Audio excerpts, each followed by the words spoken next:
Imagine yourself as a 12th century architect. You and your team just finished up building the biggest freestanding bell tower in all of Europe. You guys dust off your pants, take your gloves and tool belts off, and you guys take a step back to look what you've created. Except you guys notice something. The tower is leaning, and it almost looks like it's about to fall over. Except it doesn't, and it won't. That tower is the phenomenon of the Leaning Tower of Pisa. This tower is located in Pisa, Italy, and it is a world-renowned tourist spot. My grandmother has traveled many places, but her favorite place to travel is Italy. She has told me stories of all her experiences in Italy, except the one that intrigued me the most was the Leaning Tower of Pisa. It led me to read countless scholarly articles about it because, like I said, it's a phenomenon. It was unexplainable to me. But as I learned how it happened and how it was preserved and saved, it's just the most amazing story that everyone deserves to hear.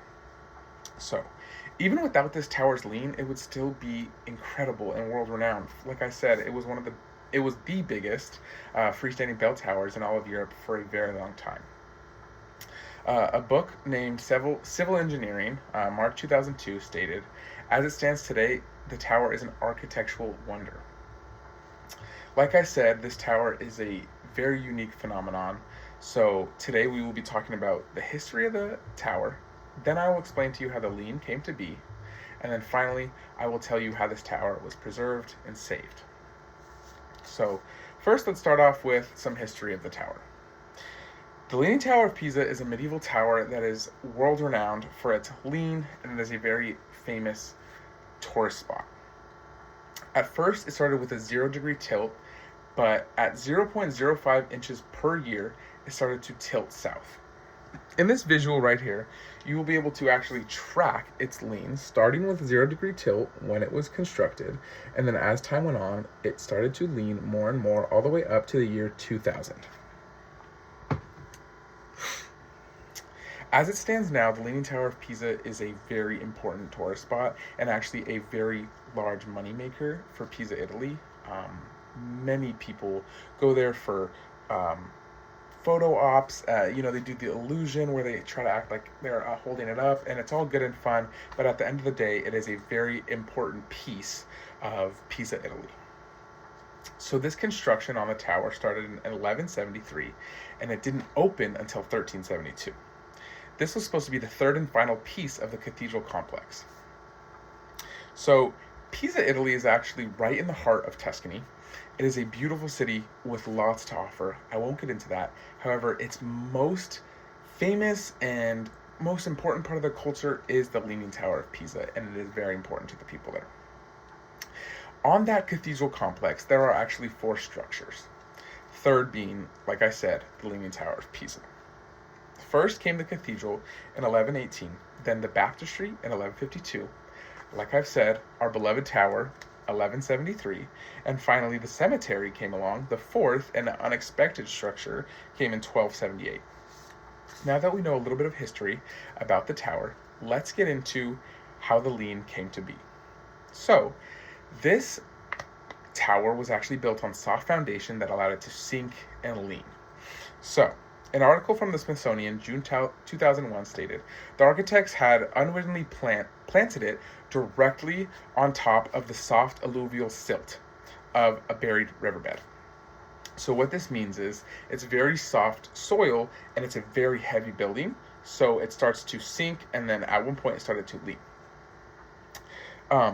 Also, the foundation is only 10 feet thick, so for a building of this size and this weight, even some of the bells being over 8,000 pounds, 10 feet is not enough foundation. So, this tower has a lean, like I said, but it does not crumble, it does not fall over, and it is strong in its foundation. And that's because, actually, the war helped this foundation. After the first 3 stories were built, there was a noticeable lean. However, at the same time, war was breaking out, and it was not a big concern anymore. They stopped construction for a long time. An article by the Daily Mail, May 10th, 2008, states, its construction was not completed until 1371. having been interrupted several times due to political unrest. The delays during the build also allowed underlying soils to settle, adding to the structure's stability. So what that's basically saying is, because it had so much time to settle for a long time, it became stable in its lean. So, now that you know how the lean came to be, let's talk about how the efforts to save this came about.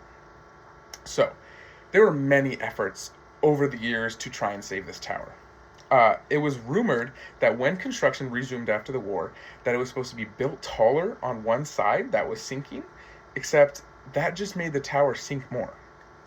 According to Encyclopedia Britannica, it stated, the foundations have been strengthened by the induction of cement, grout, and various types of bracing and reinforcement. Although they tried to fix it, the foundation still was falling.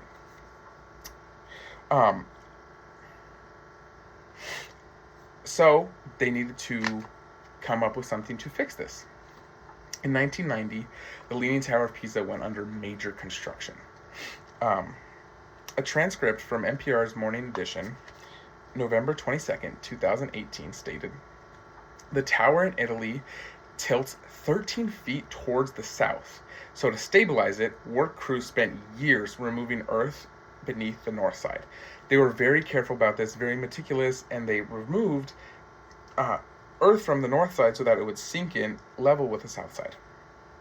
After it was stable, it was still strained. It continued to straighten itself out over time, but it eventually stopped in May of 2008. And it kept some of its lean, which was intentional, because what would the Leaning Tower of Pisa be without its lean?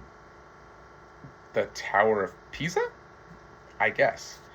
Well, today we learned about the amazing phenomenon of the Leaning Tower of Pisa. First, we talked about the history, then we talked about how the lean came to be, and finally, we talked about how this building was saved. Thank you guys for listening.